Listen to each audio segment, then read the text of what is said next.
Welcome back, family, to another edition of T-Limbs Presents The Extension. Today, we have a good dynamic conversation with our panelists here, providing answers for how to deal with our children in this covert environment. We'll be right back with you with Twyla, and we'll get this started. Again, we ask that you like, subscribe, and also share, because we want your brick in this foundation, because this information, share it with your friends, because it's good information that help us to get along, to get through this situation. And we're going to be right back after these few messages from our friends in Akron. What's up, everybody? It's music artist Kofi Boakye here, and man, what a year 2020 has been, man. This new temporary normal has changed the mold that artists and entertainers kind of move right now. Everything's virtual, everything's online, as you can see right now. And I have to do that moving forward, but I need your help in order to do that. I know that you may have seen the virtual live shows that I've done these past few times. You've seen the virtual outdoor summer concert, the one that we did actually in here in my manager's studio. But now I want to have something that's a little more stable. So I'm looking to team up with my contractors and my guys to create the Kofi Music Studio, a production studio that allows you to see these live stream productions in more detail and more bulk. You can see so much more from not only just live shows, you get interviews, you get all types of content creation, YouTube. I want to expand that thing. I want to continue to bring you along this journey. I need your help in order to do that. This is not something that is pretty cheap to do. I need your help, and that's why I'm reaching out. I know that you guys have supported me so much. You've asked how many more live shows can we see? How many can you do? I want to see more of you during this time we're in the house. Well, I want to provide that for you. Me and my team have been working hard, and we want to bring this to you. So all the information right now is on your screen on ways that you can donate. We have a Facebook fundraiser right now. We're going to bring that GoFundMe coming. However you can, man. Cash App, Venmo, PayPal, all that stuff is on your screen right now as to how you can donate. You helped me so much in the past. I know that right now I need you more than ever in order to make this next transition into this temporary new normal possible. So thank you so much for all you're doing, and please donate for me. Share this video too.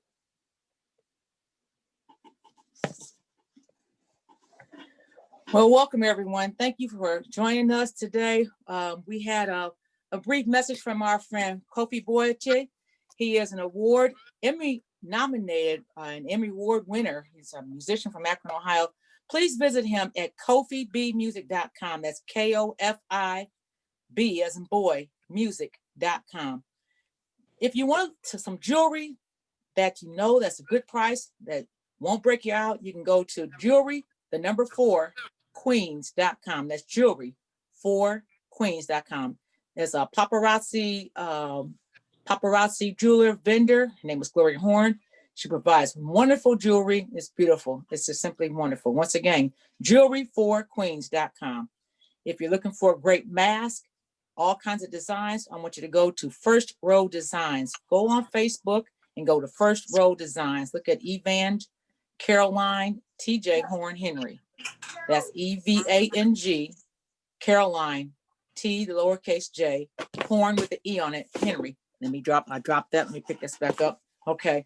And her telephone number is area code 561-275-0056. That's 561-275-0056. She makes glorious masks that have filters included, and they're washable and reusable. It comes individually packaged with the instructions.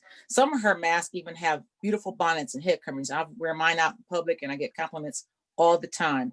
There's all types of designs. Once again, that's First Row Designs, and that's by Evangel Caroline TJ Horne-Henry at area code 561-275-0056, or you can find her on Facebook. All right. Thank you so much. Thank you for sponsoring all of our Black-owned vendors. And we have some wonderful guests for you today.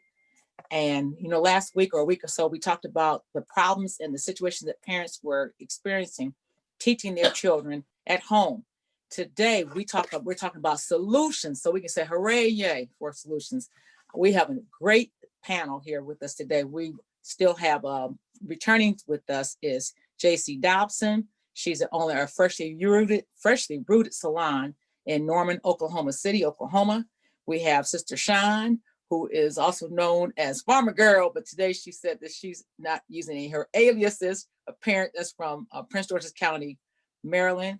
We have Sister Shonda Witherspoon, who's an educator. We have representatives from the Ma'at University, Avery Evans, Watson, if I pronounce the name wrong, Beard, and Rakim, and then there's one more guest. So I'll let everyone introduce themselves. I'll go one at a time, starting with Shonda Witherspoon. Would you please introduce yourself and tell us a little bit what we need to know? Your microphone's off. Yes. Hey, how's everybody this evening? I'm so glad to be on and talk with you guys about education because that's my passion. I've been an educator for 25 plus years. I've taught all grade levels, as a matter of fact, from pre-K to college level students. I am a member of the 1 Million, and I am a grandparent who I homeschool my children, my grandchildren, I call them children. I homeschool them now because I am an advocate against public schools because I know that they do not have our children's best interest in heart. And since I've worked in many school systems and in many places, I know what I'm talking about when I say they do not have our children's best interest. It's about money. It's about money. Let me just boil it all the way down to it. And also about keeping the citizens ignorant and keeping our children from not knowing what to do, when to do, and how to do it.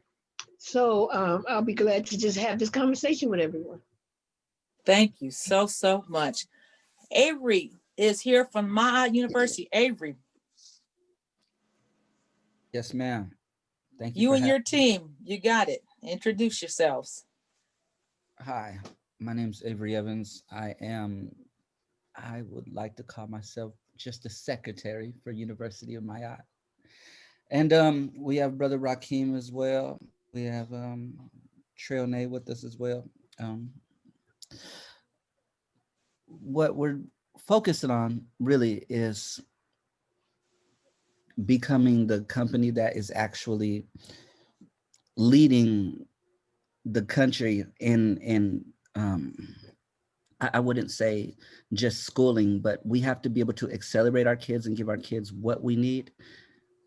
And I know this is a long intro, but we're take your time. No, you're fine. We're here to accelerate. Okay, that's the main goal of the community in our nation. So yeah, we're here to build the university. I'm sorry, guys. I'll be right back. Okay. It's no problem.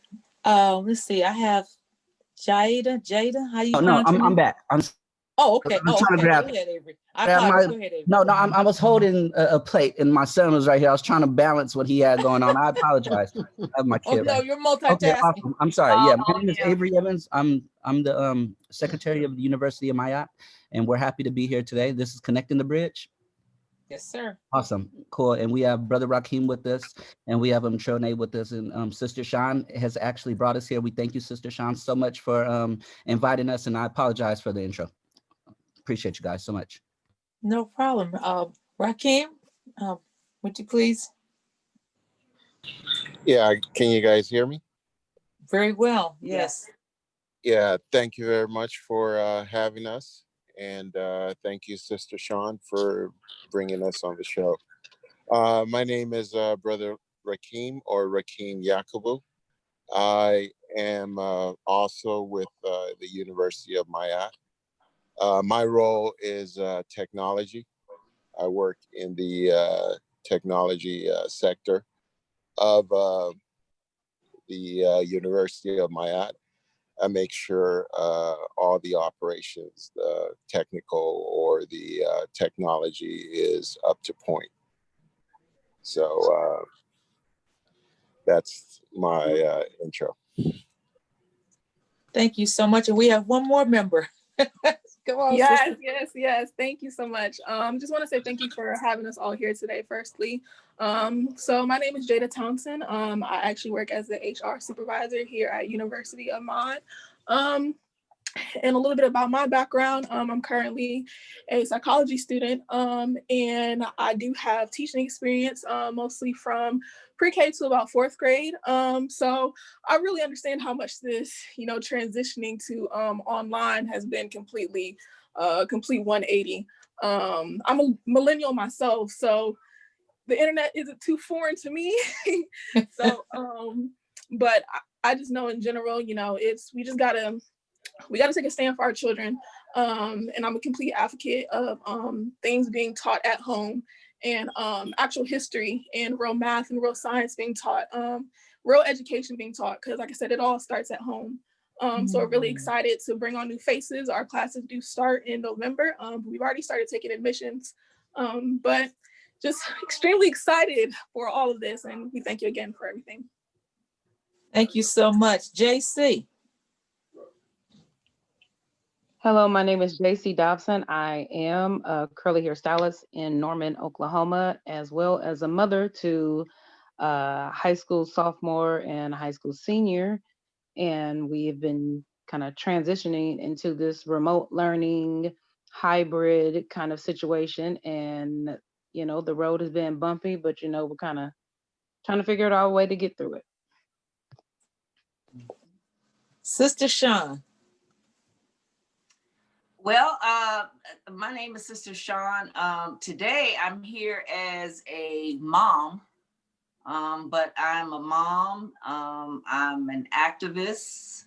I'm an ex-veteran. Well, I'm a veteran and an ex-32-year federal employee. So I'm supporting our sister Twyla here, just kind of weeding out some of the, my primary focus today is me being a mother.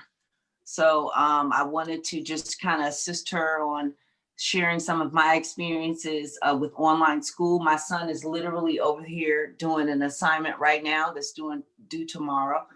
And then I thought it was very, very important that it's apropos, or, they say nothing happens by accident. There's no such thing as a coincidence. Is that our dear brothers, Rakeem and Avery, and the new sister that I just learned about today in the University of Ma'at, is kind of getting in front of this new norm. It's a new normal. And I think it's bittersweet. I'm here to discuss my personal experiences, but I think the positive in everything that we're coming out of COVID is that we've got the University of Ma'at. In other words, it kind of paradigm shifted us that, here we were thinking we needed to get a brick and mortar. I think about Umar Johnson running around trying to get all of this money for schools, which is a brick and mortar school. Brick and mortar is pretty much dead. If we don't get on the new wave or the new bus, the party bus, whatever you want to call it, we've got to get on it. And I think that University of Ma'at is ahead of it. And I think that's just a stepping stone, hoping to expand that. And then hopefully, I would really like to see that expanded to a Saturday school for people who couldn't attend, like my son. That's my personal thing. Monday through Friday, we're beholden to the government Department of Education school, kind of like curriculum. And not only that, attendance. So I must send my son from 7:45 to 2. Now, I would love to be able to send my son maybe some sort of in an extracurricular type of format to go to University of Ma'at maybe on Saturday, or to do University of Ma'at maybe like on a Tuesday and a Thursday, like he does self-defense. He's 10 years old. I have him on an online self-defense. And I'm throwing that out there just to brainstorm.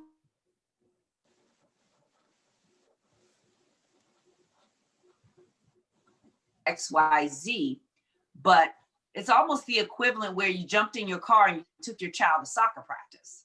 So instead of me jumping in my car, I did that with my daughters. I have like total 4 children, so 3 living. Anyhow, I jumped in my car and I ran around town and we did soccer. I don't have to do that anymore. So my son is in, and I actually kind of love that part of it, because he's in like his self-defense class, and he goes on Wednesdays and Mondays from 7:30 to 8. And, you know, that's good. So we can do the same thing.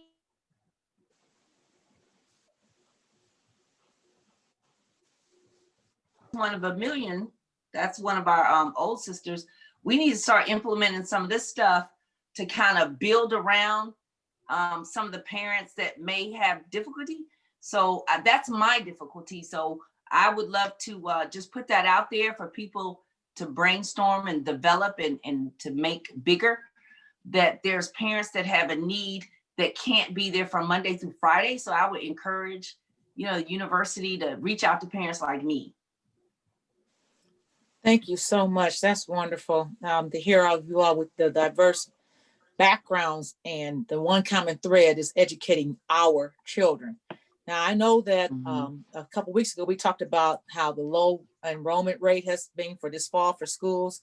The children aren't logging on. Some of the reasons because technical difficulties, some of them because they don't have access to internet. Some are just because the parents just can't figure it out. Some of it's because parents don't have anyone to take care of their children, and their children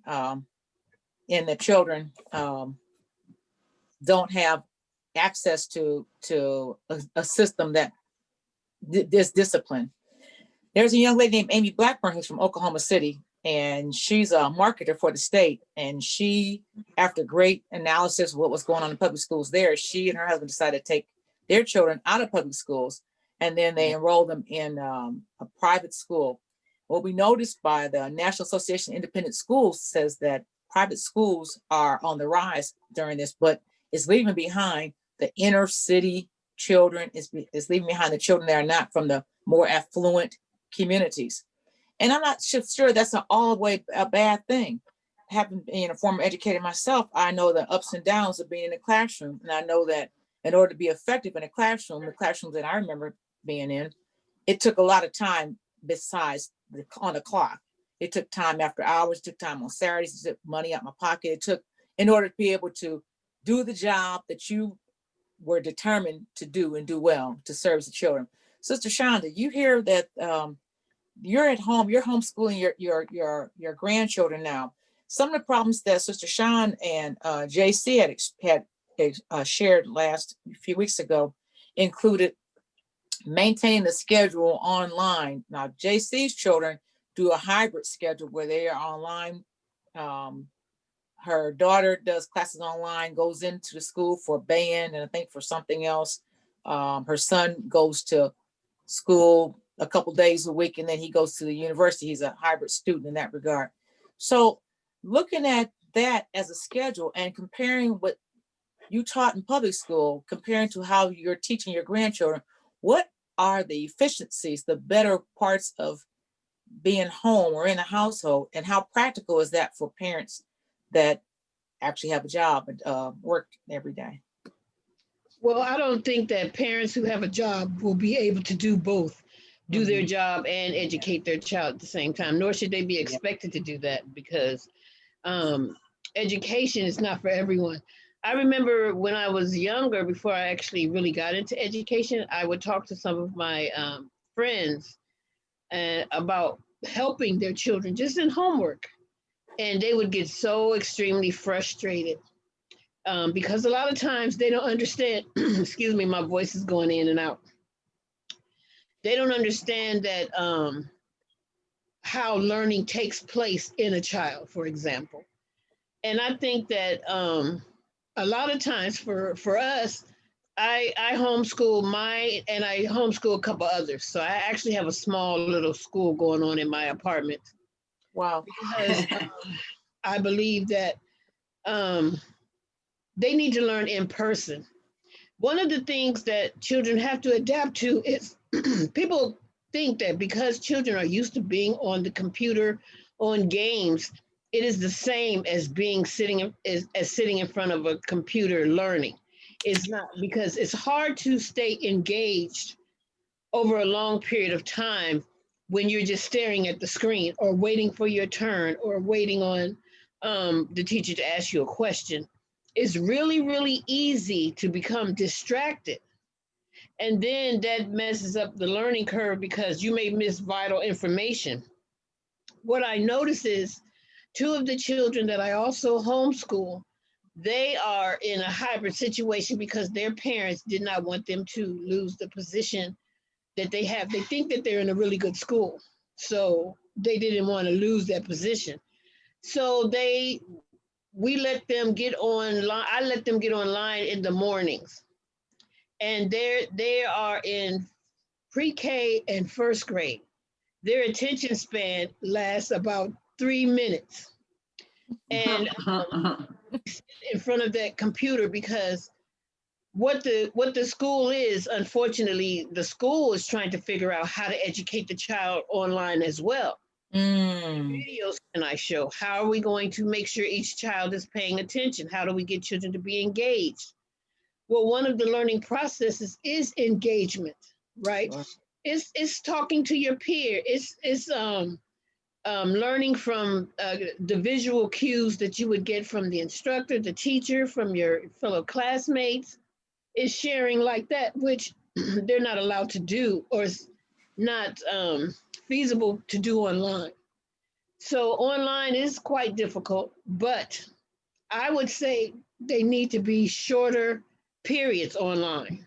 So maybe, which I suggested this to my friend's principal of the schools in DC, that they only do 30, 40 minutes maximum at a time, right? So you have to get in, show them what to do, and kind of get out a little bit, but they need to supply the parents with the manipulatives that they need to keep them engaged, because people still like to touch stuff. They like to do things. They like hands-on kinds of activities.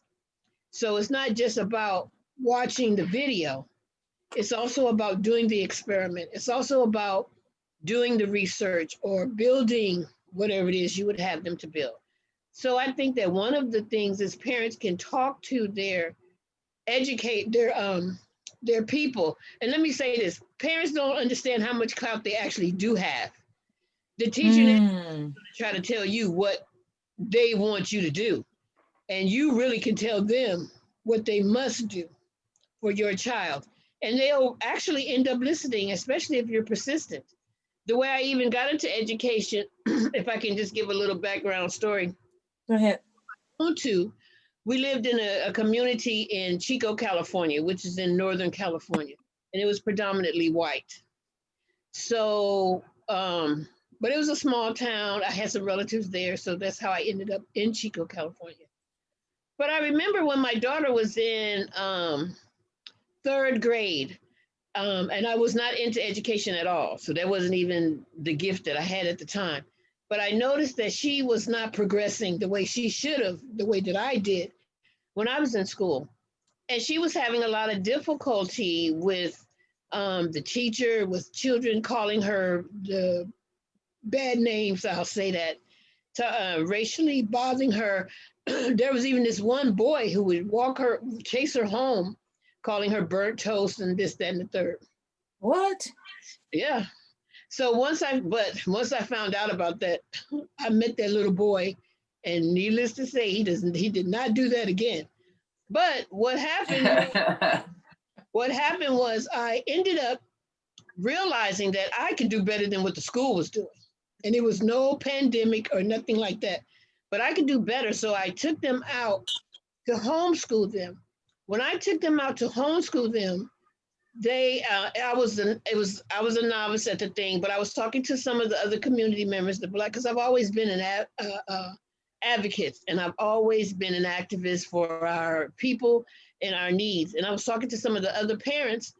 So we got together and formed a co-op, right? And that's how I became an educator, because I ended up being the main instructor. I went to school, I got my teaching certificate, got my degree in education, got my master's degree in mathematics and all that stuff. But to say this, when we went to the school board, I was saying all that to say this part.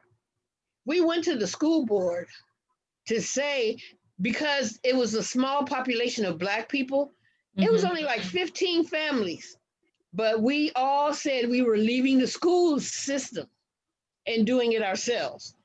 And when we went to the school board meeting, I was amazed at how they were begging us to stay.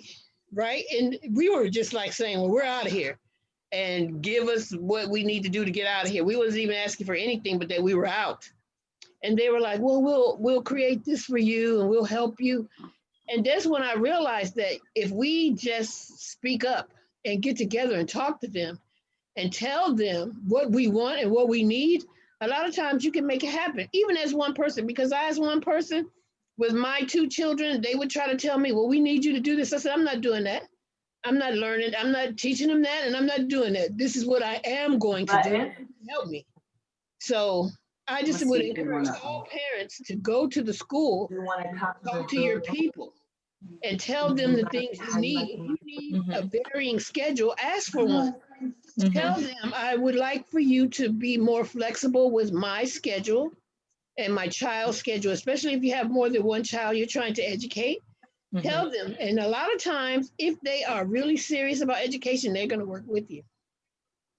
Thank you so much. JC, since you are a parent who has children hybrid schedules and your children are in varying grade levels in high school, how much success have you had trying to communicate with the schools, and how much success have you had trying to communicate with the parents that also have children in your children's school?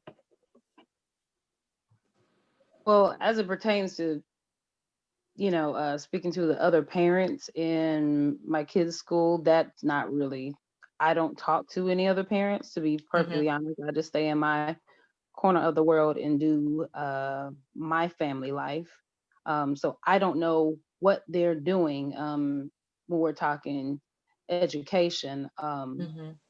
So to my knowledge, from the times that my kids are at school for what they're at school for, our daughter is the only one that is doing 100% online. In the entire school?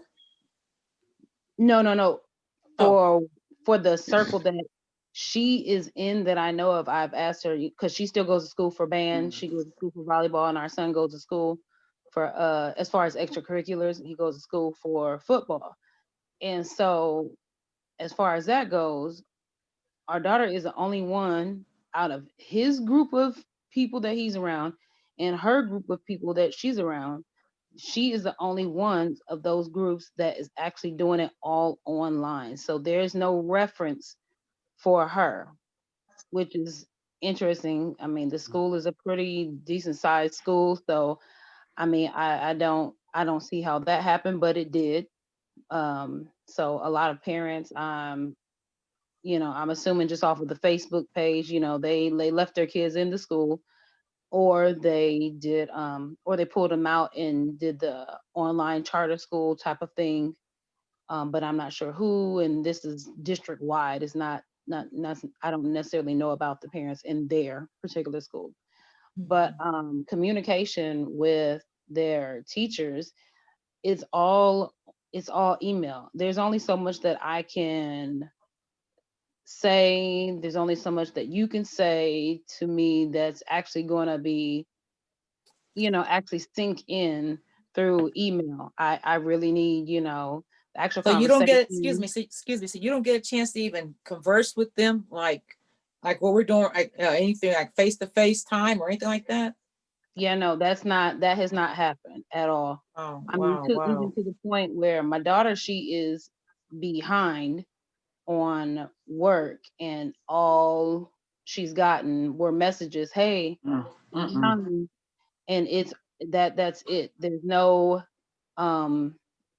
anything like that. It's not like, hey, you're behind. Is there any way we can get on a video chat type of forum to see what it is that we can do, or see what it is that you're having problems with, to see what it is that all of these things. The follow-up is not there. I have to contact the counselor every move. It's like she forgets the online students, which I'm assuming it's not very many, so they fall through the cracks. It's just absolutely ridiculous. My son, on the other hand, he at this point is just taking pretty much one actual high school class. He has most of his credits, and then the other class he take are at the college, and then he goes back to school for football. So it's not like he is even, and he's only at school, period, 2 days a week, unless it's a football practice, and they do that all the time. And so it's just one of those things, he doesn't have to deal with the things that my daughter has to deal with, and she needs more help. So because she is on a 504, and so she just needs a little more instruction. Excuse me. And Excuse me. Tell everyone what a 504 is, and so that for our audience, what is a 504? so you can get a 504 if you have, it's either certain physical disabilities that can, you know, hinder you from learning, like, quote unquote, everyone else. Mhm. If you have certain actual learning disabilities that hinder you from learning, like, quote unquote, everyone else. So it's not quite an IEP.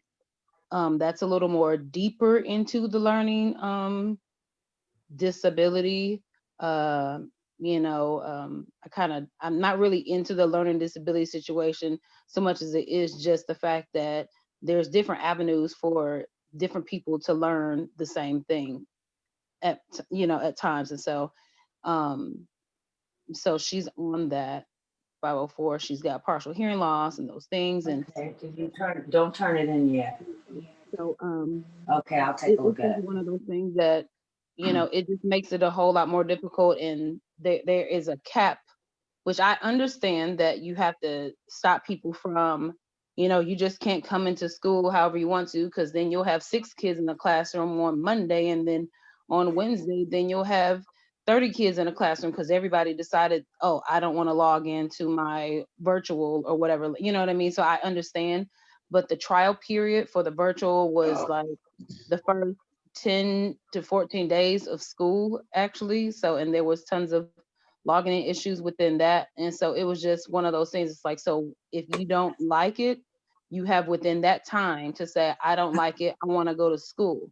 But you're also nervous because COVID, and then it's just a whole lot going on, and there's that point of no return. So now she has to do the whole, and 14 days, I mean, that's nothing, and so now she has to do the whole entire semester. Once you're in past that trial period, you have to do the entire semester. So she's in until January. I mean, until December. And she's already expressed to me that she's like, I like it because it seems like it would be more extra time, but at the same time, now I'm behind. It's a whole big, it's a debacle that I wish we can get up out of, but it is what it is at this point. But yeah, she'll be starting back in school in January, just because I don't want her to fall even more behind because of the workload, that they have them with so many assignments, and they can't move past certain assignments because the teacher hasn't opened them up or whatever the case may Wow, be. really? So they Yeah, can't even, if your child wants to go farther, they can't go further because the teachers have the assignments locked up? Oh, right. wow, I haven't even heard of that yet. They do lock them up. Yep, Yeah, they have them I locked have up. something to say. I understand, and like I said, I mean, now don't get me wrong. This whole situation should not be rocket science, but apparently it is for a lot of school districts. However, I get it as to why some teachers do open up certain things that and certain things are locked up, because then it would, that flow, they wouldn't be able to keep up with what it is they're keeping up with. And so I get it. And some teachers are doing online and in school 4 days a week, 4 to 5 days a week. So they have that other workload, which is different. So it's like it's different work than what they're doing online, as opposed to what they're doing actually in the actual school building. So I get it. It's just not feasible for the regular uh teen, especially active teens. My kids are active in school.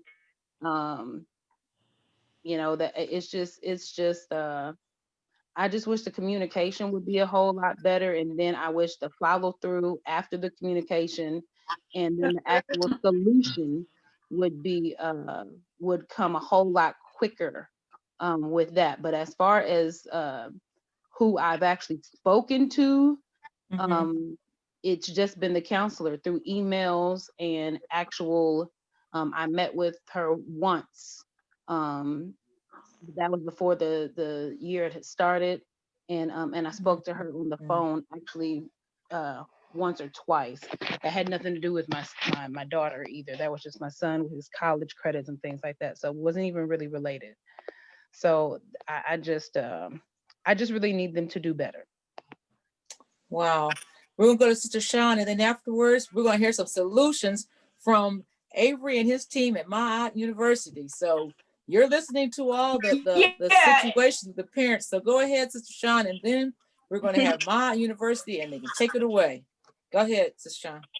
Yeah, and I think it'll be beneficial because these are parents' concerns since they're launching a new online university to say, hey, these are some other problems.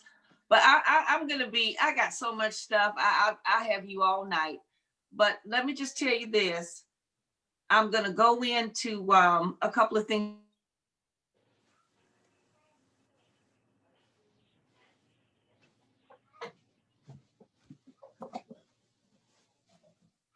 Reason for that is that they need to monitor progress. So Sister how do you Sean, monitor? Sister Sean, you cut out of there. So fill us back in where we left. What I'm saying is I think I understand how they could lock out assignments is because what they need to do is lock you out so they can monitor your progress. So they don't want you advancing inadequately when you're not prepared to advance. So I understand that. But there's another who's to lockout say that a feature. child's not ready to advance? And who's I'm asking this as a question as a parent and as an educator. There are some children who they can get through certain assignments Really and it takes them building on longer. And then there's certain assignments that they I'm can building just on what zip through. I'm building on what JC had shared. Okay. I actually had that same problem. In other words, I'm understanding, I'm giving them the benefit of the doubt. They may give you a lockout because they're trying to determine progress. However, that's okay. But if you're going to lock my child out, you're going to have to communicate. I just went through that 2 weeks ago with my son. And it was this very, very specific assignment. And once you submit it, you have to get some sort of permission to open it back up to do it. Now, I was having a conniption because I was very, very pleasant initially. But by the time I got through with them, I'm going to give you what I did. Because I told them, I gave them an ultimatum. It was the same thing. Everything is by email. There's no face-to-face, phone-to-phone, ear-to-ear. And I basically said, look, I'm kind of like, I look young, but I'm old. I'm old school parent. If you all don't pick up the phone, I'm tired of the emails. I literally had to, I'm going to the principal. And I was so upset because back to what Witherspoon was saying, I'm fortunate enough to be a mother that doesn't work. My son has 6 live Zooms a day, starting at 7:45 to 2 o'clock. We're not talking about recordings. We're talking about lives. I have to manage that throughout the entire day. I don't even get time to myself or my business. I work in between on breaks and lunch because I have to manage that process. He's a 10-year-old child. Once that is completed, we have to complete assignments. So literally, even though school is over on the live Zooms, we're literally not done till about 3 or 3:30. So when I have a question in between 7:45 and 2, which is your business hours, I damn sure expect somebody to answer the goddamn phone. Especially when what you have to understand is each one of these childs with our federal tax dollars, they get about $10,000, $15,000, $20,000 per child. Now, I can't even work because I am managing his education now. Now, either you're going to pick up the goddamn phone or you're going to cut me the check. John Dick says running for DC House of Representatives to give Black folks a form of reparations. That's the same thing the teachers is going to do me. That's what I'm talking to them about. Now you tell them that. I bet you them teachers would shut up and straighten up, and they'll pick up the damn phone, because I don't do email. I'll do email, process of elimination, decency. We're going to do email probably like 2 times. Now, if an email is not working in terms of communication, that's just a business model. If something isn't being communicated after 2 attempts, you need to pick up the phone. And if you don't want to pick up the phone, you need to go to the principal and you need to start saying, I don't understand why you can't pick up the phone. You're not in the brick and mortar. Everybody's online. You at home. You at home like I'm at home. So if I'm doing all of this, I expect it to be reciprocated. And so that's what I literally had to do. And I'm almost like, I'm actually 2 minutes away from it. Any board meetings that got the big Zooms, you're gonna have to start cutting checks to these parents. And Lord knows with the other parents, who have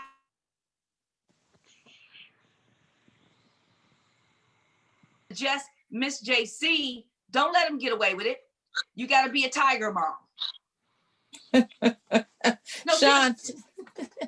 You have to be a tiger mom. Make them pick up the phone, because what happened is, I understand what she's saying. Because we did not get the feedback, he got behind on assignments. So when I had my allotted time, I had to double back when I'm letting these teachers know that I've got a job too, but you feel conflicted.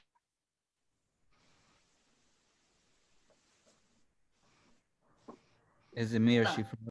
And I got to keep a roof over his head. Now, if you're not going to do this job, you're going to give me part of that $20,000 that you're getting per child. Okay. She brought the heat. I see Sister Jada.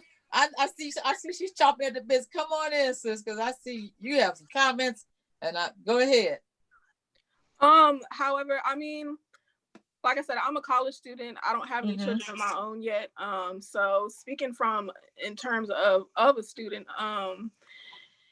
it's pretty much the same thing. You know, we're paying, at my school, I go to Virginia State. The tuition has been the same as for when I was on campus last semester, last year. So that's been the first problem, that they're asking the same, but we only get about 10% of what the money is actually being paid for.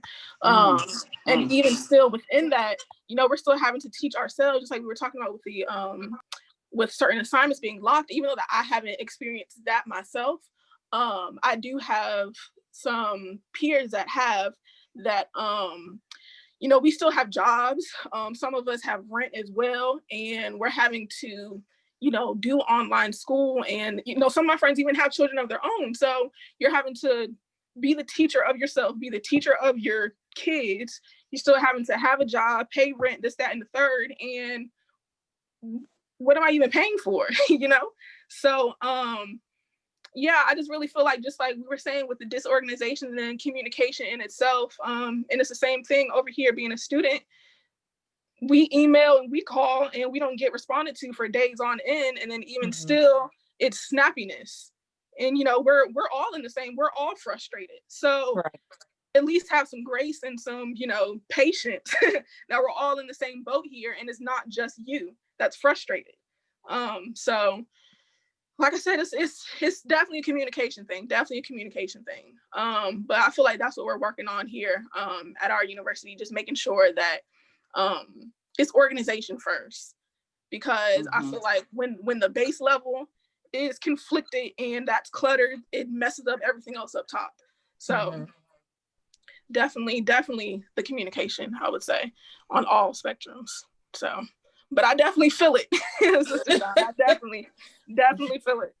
And that's interesting that you would bring it up as far as being a college student and paying full price for tuition and only getting 10% of the services. So that's something that I hadn't even considered, and I think a lot of us haven't considered either also well. But my aunt has an answer that I think that parents are waiting to hear, because you've heard that parents have complained about this hybrid schedule, an total online schedule, a schedule that's congested with lessons from 7:45 to 2:45, classes with minimal breaks in between, parents who are working from home.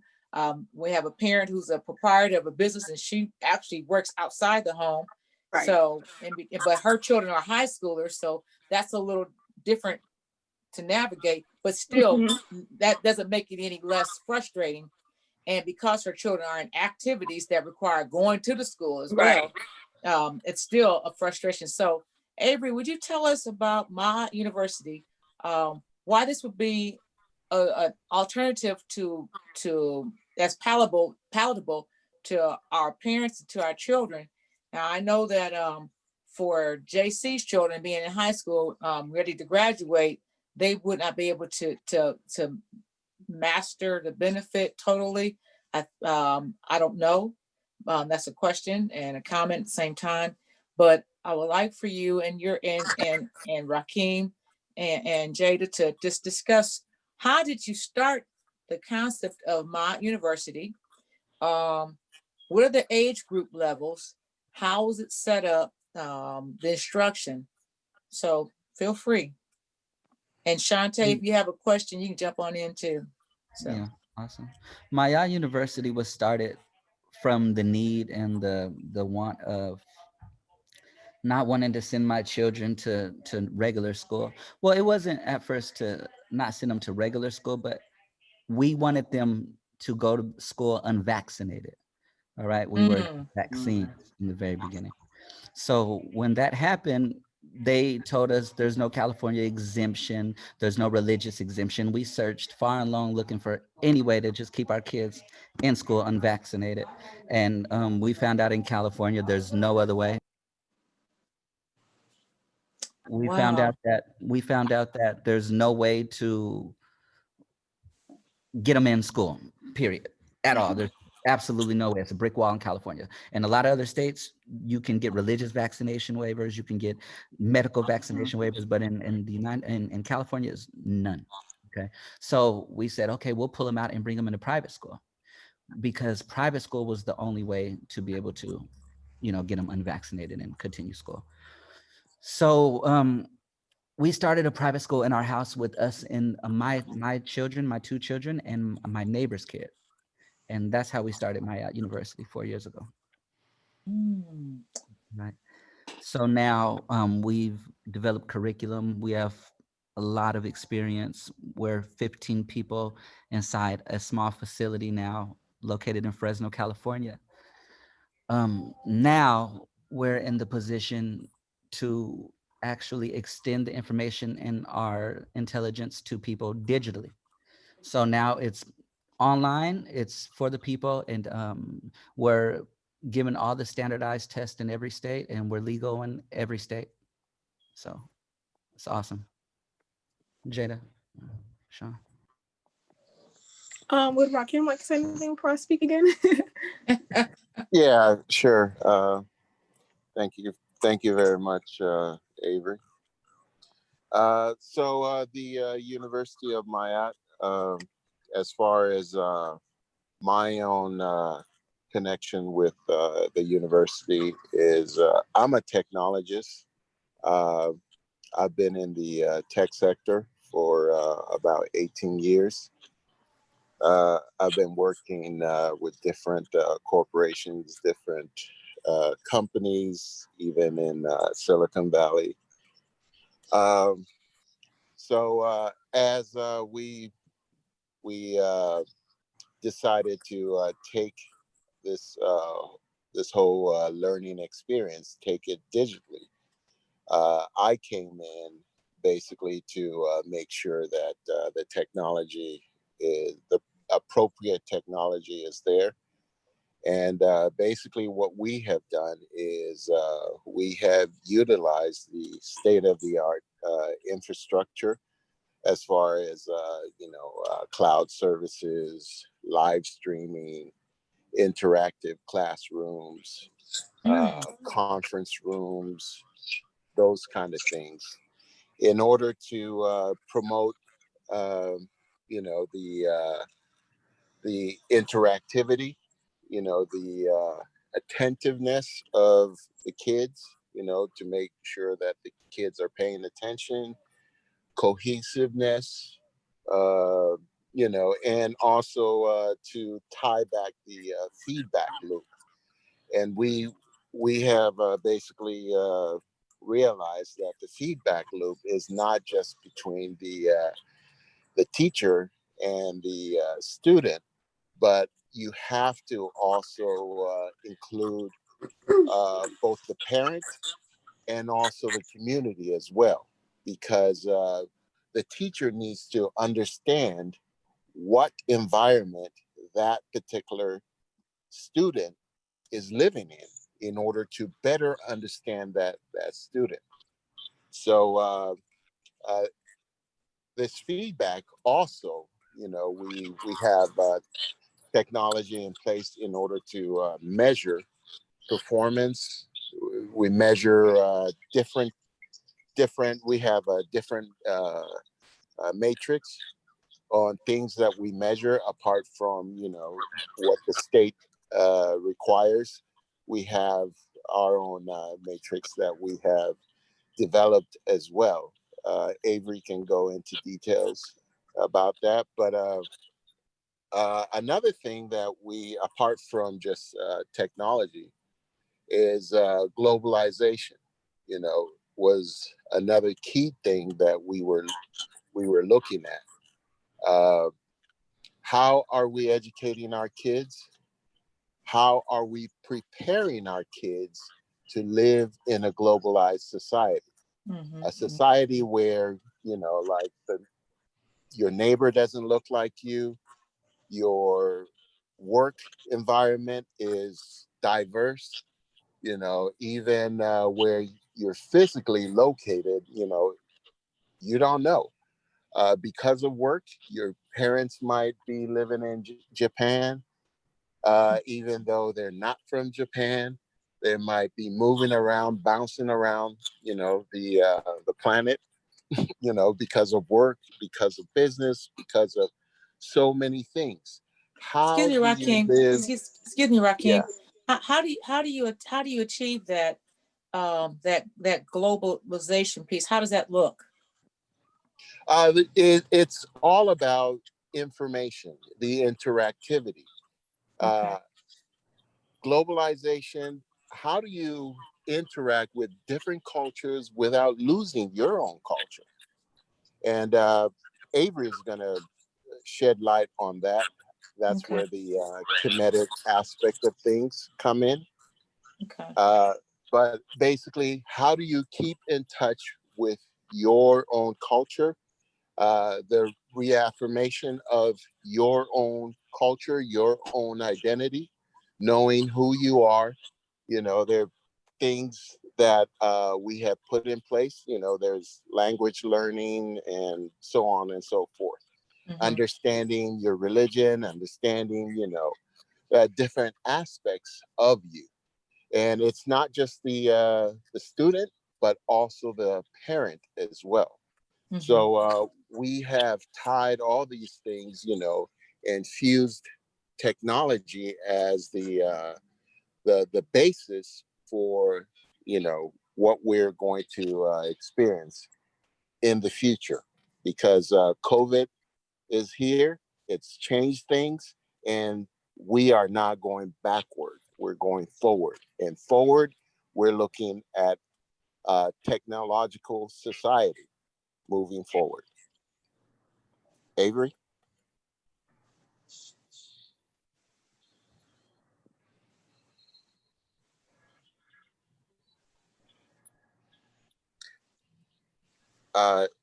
Is Avery on? When Avery comes back, we'll get him in because he might have stepped away for a moment. I'm going to comment right quick on Right here, feel free. On everything that has been said while we wait for Avery. Like Ms. Witherspoon has said, something we need to, scheduling is very important because, family has more than one child that's being taught virtually, whereas, and the majority, a lot of families just have the one computer. That's the first thing that we have to consider. we can use this opportunity with the COVID to help retrain and use today's technology to retrain our kids, retrain the parents, also retrain the teachers, because this is we're not going back to normal. This is something that we can take advantage of, and you guys are on the cutting edge. And again, like I said, you started something that we could use platforms like this and other platforms to get your program out to show, we have to do something different, because we're not going back, we're moving forward. So again, like, we have to reform the current systems. A lot of these teachers before COVID hit, they're still under the same old mentality. So this is something that is new. Again, they didn't consider scheduling. They didn't consider families that have more than one child. These are things that have to be considered. So we can take these things into account, and the various problems. Like I said, even with some, now you're paying X amount of dollars to get taught at the highest level, and you're only getting 10% of, and so that's not fair. And so that's another something that needs to be reformed. So again, I would say that, you got cutting edge, and you take all these things and throw it into the pot, and we can put on our thinking caps and come up with ways that we can combat or even improve, should I say, on what we're doing now. Because like I said, instead of what was me, let's think how we can benefit and move forward. Like I said, you guys are on a cutting edge of how we can change this educational system. So, and especially working with HR, and like I said, doing psychology as well. Personally, and what I'm trying to incorporate within my university is trying to get away from forced assimilation. What we've been used to is everybody walking on that one same narrow path, and everybody learning that one same narrow way, and everybody doing that one same narrow thing. And as we can see, we're not all on that one same narrow path. We all have, some people may have to learn through phones, some people have an iPad, some people have still have a PC. Some kids have ADHD, some kids, like, it's too much going on to still be on that one narrow path. And like I said, that's what I'm really trying to invest myself into my university, is just making it so that we're inclusive and we are considerate of our students and our teachers and the parents as well. Just so we can, get away from that one path thinking that obviously hasn't been working, or has worked until right now. So that was just a quick little tidbit. Oh no! Wow. All right, and go ahead. Yeah, thank you guys very much for the one moment, contribution. Rakeem, Yes, one moment, please. There's Yeah. a question real quick from JC, and then we can come right back to you. JC, ask your question. So to me, what it sounds like is my aunt is taking like a Montessori approach in a way, like you said, everyone's kind of learning at a different rate in a different way. Is Mhm. that what is that correct for me to think that way? And then also, not necessarily a question with this, but just more of a comment. My whole thing, and my kids have probably already surpassed what it is that you all can do for them because of their age and grade level. But my thing with the outside type of curriculum, or kind of like what you all are doing, and I know there's some other online charter school type of things that are doing some other things, is that they don't integrate very well with the school system. Now, even though like you said, Jada, how you're trying to think outside of the box and get away from the original regular rote type of curriculum and all of that.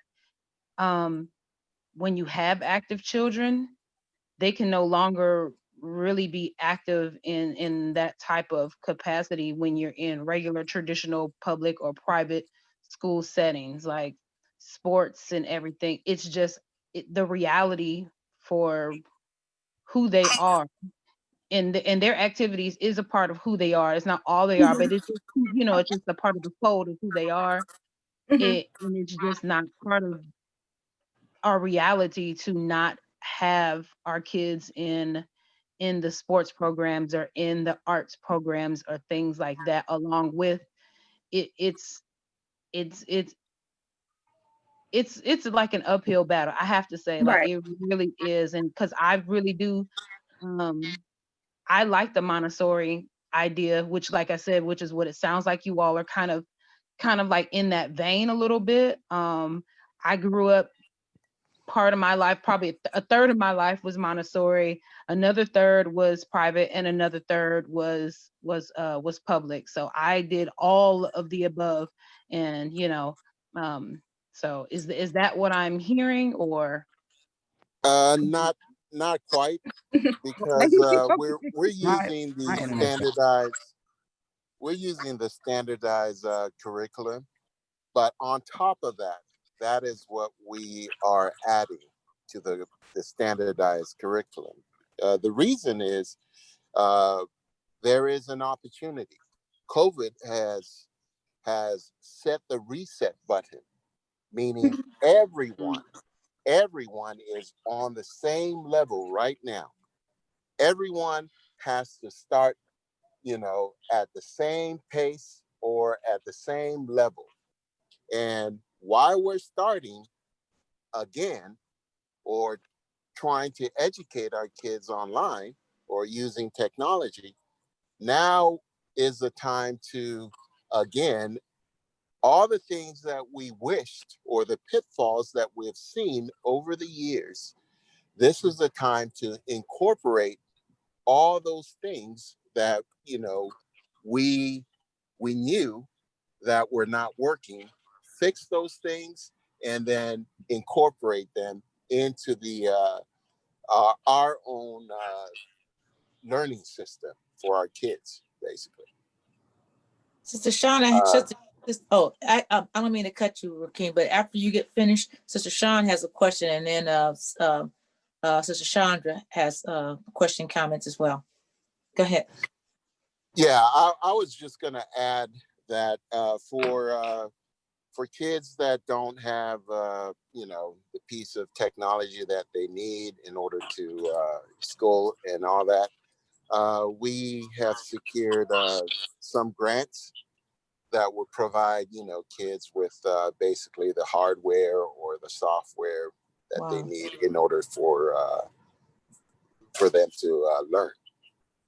Yeah. Go ahead. Sister Sean, your question, and then Chandra. Yeah, I actually had I had more so a question, but a statement or affirmation.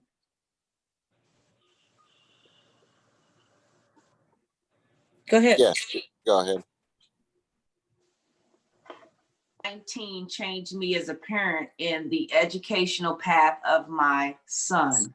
I think that's a really important question. This is why I'm so excited about University of Ma'at. Not only that, it's been the opening of my mind as a mother. I'm gonna tell you why. Now, when I was working, hustling, bustling, and I call myself a beltway slave. I was a beltway slave. Wow. Where I got up, dealt with my children. I had to go downtown. I had to work. I didn't get home. The earliest I can get home was about 6:30 in traffic. My kids at 3 o'clock were basically home alone. My husband worked. My husband didn't get home until late. So I had to come home from a very high powered day, power down, get dinner ready, deal with homework, deal with my child. In between, I was getting all of these little emails and phone calls about how my son was this, that, and the third, not in a, not focusing, not doing this. before this whole COVID, he was on a trouble path and he was being recommended for 504. Boom, here comes COVID. Guess what I was forced to do? Luckily, I wasn't working anymore, so I did have an advantage. I was forced to be a homeschool mom. I never experienced that with my child.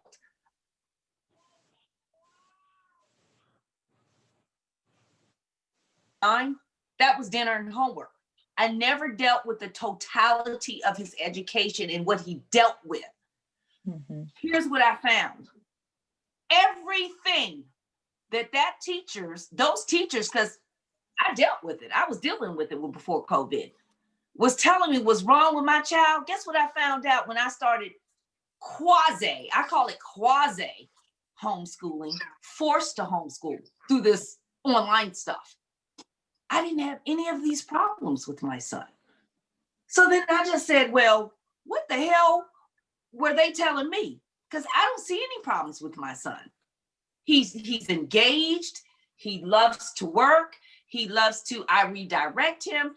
So I said he could have been pushed down a path as a child that needs all this extra stuff. And he does. But I saw the difference of me being there hand to hand. Mm-hmm. And all of the problems, they guess, and here's another thing. He was being set up as a trap. They started to begin to frame it as behavioral versus academic. I already know the setup because they setting us up there in the prison system the same way. Hold on, again, they had so I didn't see any of these behavioral problems. I'm like, where's all these behavioral problems? I don't see any of this at home. So that's why. Go ahead. Finish your sentence. I want to get Sister Shonda on it. This concept needs to be expanded. Mm-hmm. So even though it's frustrating for me, and only because I'm really not a professional, in terms of education. So, I didn't sign up to be a teacher. I'm a mom, and I'm kind of like a bumblebee kind of personality. I'm very high spirited, but I have to rewind, slow down, and I have to shift into another skill set in another lane really that isn't mine. That's why I love the concept of my, because not only that I feel as if I felt like these teachers, they were lying on my son. Because I'm like, where's all this stuff in these reports and all these phone calls? I don't see any of it. Sister Shonda. And I think that's the difference with having a more intimate type of relationship with your schooling, with your child. I think it's the difference. Sister Shonda. I think that's true, Sister Shawn, that when you have a good relationship between you or any family and whoever is educating their child. I would like to say too, I think one of the things that we have to also consider, it's not just about the ability to figure out how to educate with technology. Because the reality of the situation is that people are going to be coming out of their homes. They're not always going to be online. So we need people to be able to get along with each other. We need people to be able to do cooperative work together. The only thing that I think that this online situation is that it is delaying the ability of our children to learn how to work cooperatively together, which is the problem of Black people in the beginning. Because we will not, we worry about how people look, what they say, if they agree or don't agree. We don't tend to understand that, okay, here is our goal. What do we need to do to accomplish this goal, irregardless of how we feel about other stuff? And I think that as children are developing, and I see this all the time. I mean, I watch children all the time. I believe in education. I believe in family. And I think that one of the things that we have to do is to realize and to educate our parents. What are we educating them for?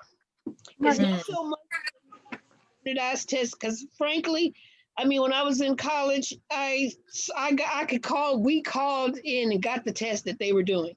Those tests are a setup, period. And what they are is they want to be able to kind of push Black people in this unofficial caste system, where Mhm. we will be worker bees instead of owner bees. And we will start learning how to be a good worker and not a good owner, a Mhm. good worker and not a good creator. So Mm. what I would like for us to see, and I think that when we think about education, we have to keep in the forefront, what are we educating them for? What do we expect them to do when they leave our homes, or what do we expect them to do when they're working with other people? Because unfortunately, this country is so polarized. Now, that's what I don't see changing. Mhm. I see it's becoming more and more polarized. So we have to be able to consider, how are we going to get them to do the things, to manufacture things? How are we going to get them to create things that are things that we actually need on a day-to-day life? I mean, we need technology, don't get me wrong, but we also need clothing. We also need food. We Mhm. also need hospitals, doctors, lawyers, all of those things. And I think that one of the things parents have to do, focus on the reason behind it and get behind education. A whole lot of parents, because when I was growing up, my mother and father didn't even go to the school. Okay. Their rule was, you better not get in trouble while you're there. That was the main Mhm. rule. And so, but now as parents, we can see, like Sister Sean was saying, she's saying, well, I don't see what they were seeing in my child that they were saying that they saw in my child. And a lot of times, school systems, especially, I'm just going to have to say it, especially white school systems, seek to criminalize your child. That's part of the whole process. We think that they send students to school to learn, partly, but if you're not going to be a good worker bee, then you're going to be in jail. Because I remember when I lived in California, and I think Avery, you were in California too. I remember right when they were instituting the three strikes law, they had built 27 prisons right before they instituted the three strikes law.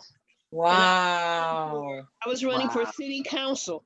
And when you're running for city council, you get to hear they somehow, and anyway, I won't go there. But I was running for city council, and I heard them saying this. They have to figure out how to fill those prison systems. They build these systems before they even had people. So what they started doing was criminalizing our children for being children. You see, if you have third and fourth grade boys, they're going to wrestle. They're going to jump on each other. They're Mhm. going to push and shove. That's part of being the little boy that they are. Hey, let's start saying that that's a problem. Let's say that they're aggressive. Let's start calling them oppositionally defiant. Right. We ODB. start that track to prison because we need to fill these prison systems. So I say, I mean, we have to think also how to get our people to survive in the upcoming wave of, I don't know what to even call it, craziness that's going on in the place that we call the United States.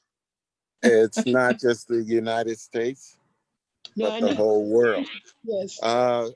If I can make a comment, uh, I'm originally from Nigeria, from Africa. Okay. Uh, What even city? though What city? even though I'm from Africa, No, what I city? did. Pardon? What Benue, city in Nigeria? Benue. Oh, okay. Okay. Yeah, close to the Igbos. Yeah. Uh, so you know, even though I'm from over there, I did kindergarten here. I did some high school here, and then I came back and did college here as well. Um, One of the things that I have experienced is I've experienced, both cultures. And one of the things that I've realized, apart from, the direct racism in America and all that, is the fact that when you put your child in school, right from preschool, you know, if it's a public school or, you know, a mixed school, there is something going on, you know, the same struggle that we are having as grown-ups is also taking place with the children. You know, the identity issues, you know, some, you know, the aggression comes because of just the fact that that kid is different, and the orientation that comes from, you know, these households. Again, in the workplace, when you go to the workplace, you know, I went through, you know, like technology. One of the things that they make you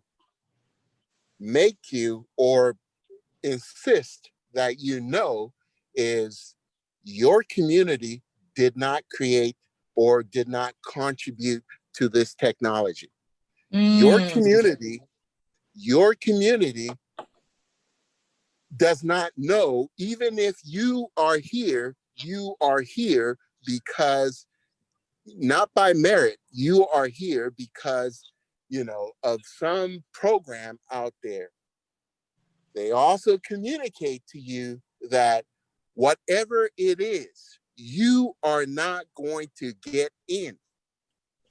Whatever you do, you are not going to get in, meaning we would not reveal our secrets to you.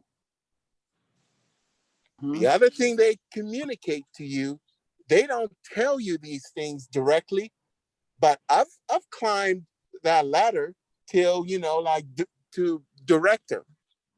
This is in Silicon Valley.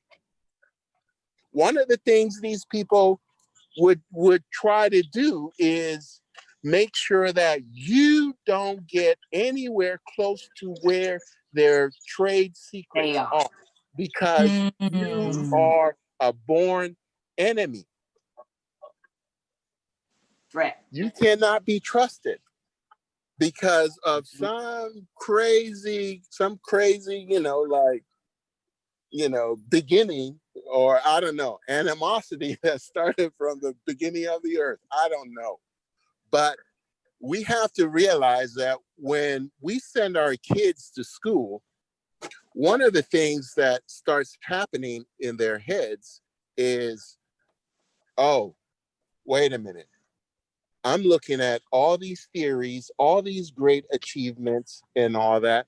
What about people that look like me? Where are their achievements? And then immediately you start feeling like you are the odd one. You belong to an odd class. If you guys remember the good doll, the bad doll experiment, that's one of the examples of such things, because you see all the world achievements, and the only thing that you contributed to the world's achievements is what? Being a slave. How do you expect your kid to be motivated to learn anything? Mentally. Already you have destroyed that kid already. Yes, the kid can regurgitate, you know, the material and all that, but guess what? You just destroyed that kid.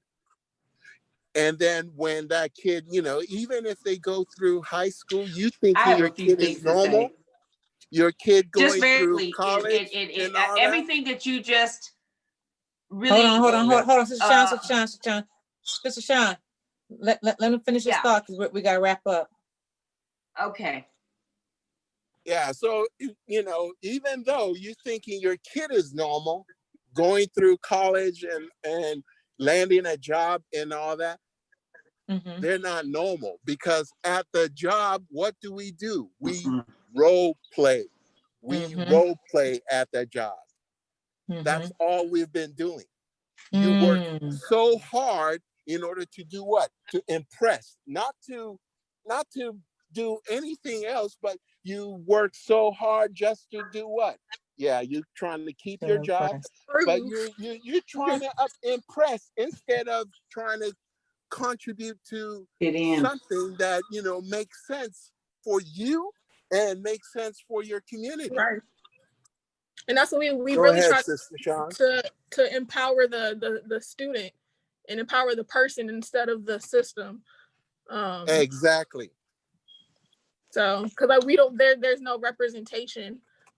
Just like Rakeem was saying, there from a child, you know, the only thing that is in our image is us working for, and not really working for ourselves. So yeah, just a little add in. Like I said, we just, you know, really try to empower the student, and not the prison to pipeline. Because I remember learning about that in elementary school, and that kind of traumatized me. And I think that's one of the things that really sent me into psychology, trying to disintegrate that as much as I could, because why would you send a child to school and put in their mind, you know, automatically you're going to already be put into a box this small when you're a child, you know, this big. So it doesn't fit. So this has been such a really, really spirited conversation, and it's just like an eye opener, and we can continue this conversation on days. You know what? But what I would like to do is I would like to do two things right now. I would like to let everyone give their contact information, how people can reach you. I would like for Sister Chandra and my aunt to come back on another show, because I want to extend more to what does a day look like in your house, Sister Chandra, when you're teaching your grandchildren and the neighbors. And my university, Rakeem, let me say this right, Rakeem, Avery, and Jada, what does a day look like in learning? Because I like for people to get a real good soaking into that. What's taught from what time of day? Do you go to school every day? Do you go to school so many hours a day? So if you would please come back. I really would appreciate it. So let's go around the room, and we want to JC Dobson. How can anyone reach you and contact you? You can reach me on all social platforms at Freshly Rooted Salon. And that's it. Freshly Rooted Salon. I will tell you, it's a phenomenal place to go get your hair conditioned, treated. You want healthy hair, I can attest. Freshly Rooted Salon is a place that you need to get to. Sister Sean, how can we reach you? By reaching Twyla. But I had to say that because I wanted to say everything that Brother Rakeem said, that is a classic example of what we call systematic racism in education. He literally just verbalized that. And part of the problem is, and what he was really saying is the breakdown in the confidence and the motivation level of our children. So they're coming in behind the 8 ball as if they're nothing. But I want to put out here to the universe, I always remind them in terms of medical instruments. We were the first ones in Africa who even created medical instruments. We performed the first heart surgery. And in terms of mathematics, we are the originators of mathematics. That's why University of Mayotte, hopefully that's what they're teaching. That's why this is so important. COVID has good, bad, bitterness, ugly. The good is we can take this concept, this technical concept, and we can teach them the truth. So when they get into Silicon Valley, all they're going to be doing is turn around and watch my dust. That's my closing statement. How can we reach you? You can contact me through my website page. It's called Learn Right Now, LEARNRITE. Now.com, and or you can just I am part of One of the Million. If you contact me through there, I'm on the Education African Centered Education Consortium to do that. And Sister Twyla also could give my name and number out anytime. And also too, I wanted to say this to Jay-Z, I also do tutoring. So if you need some additional support for your daughter, um, we can talk and work something out that way, because I'm concerned that you said that she's behind, and I know you're concerned that she's behind a little bit. And I would like to do anything that I could do to help you. And I would also like to encourage parents to consider forming parent advocacy groups, so that, because I think a lot of times people think that they're suffering alone. I'm going through this all by myself and woe is me, kind of. But the thing is get together, talk to other parents, and realize that you're not the only one who's going through this, and come up with some collective ideas to work together, because two voices are better than one voice, and three voices and four voices, just like that. And I think that we are going to do this. It's not that if we can do it, we're going to survive, and we're going to do better. And we just have to keep our hands on the plow. And also too, Avery, I noticed you mentioned you didn't want your children to be vaccinated. That's also one of the reasons why I homeschool my grandchildren, because they are not being injected with that poison that these people are trying to put out. So Amen. kudos to you too. Thank you, Queen. Amen. Amen. Let's see. I guess it's like a shoot between Rakeem, and then after Rakeem, Avery. How do we reach you, Rakeem? How does anyone contact you? I have two contacts. The first one is you can reach me through the University of Mayat. Once you call the number, they would redirect to technical support, or the tech department can reach me there. You can also reach me through Black Trade Lines. That is another one of our networks. Black Trade Lines is the largest marketplace for Black businesses and their customers. So you can reach me over there as well. Again, I'm on extension 3 on their telephone line as well. So thank you guys very much for having me, and my colleagues. And thank you. We thank you so much. And Avery, would you tell us how to reach Mayat University, and what are the age groups that you all service? Do you service adults as well? Thank you. Mayat University, kindergarten through 5th grade. As of now, we want to take it slow online. 5th to 8th next year, 9th to 12th after that. And then we have a big surprise on a different university by way of Black Trade Lines for the actual university. So we're planning all the way to there. Right now, kindergarten through 5th grade, universityofmayat.org, or you can check Twitter, University of Mayat, Instagram, Facebook, everything, University of Mayat. Thank you. Yes, wow. And to reach me, you can reach me at Kemetic.com. Go to contact us. Everybody sign up to Kemetic.com. Come get your free services there. We do a lifetime membership, $100 per membership. We do free credit repair for a lifetime, and we do wealth building and progression for families. And we also help families in need at Kemetic.com, Kemetic.com. And you can also reach Kemetic.com on Twitter at Kemetic Church. KHEM like Mary, E-T like Tom, I-C like Charlie? Yes, ma'am. Okay, let's go back one more time, everyone. That's Kilo, Hotel, Echo, Mary, Echo, Tango, India, Charlie, Church at gmail.com, or the same name, Kemetic.com. Thank you, everyone. You can find us on Connect to the Bridge on YouTube. We are revamping our Instagram page and our Twitter page, which is also Connect to the Bridge.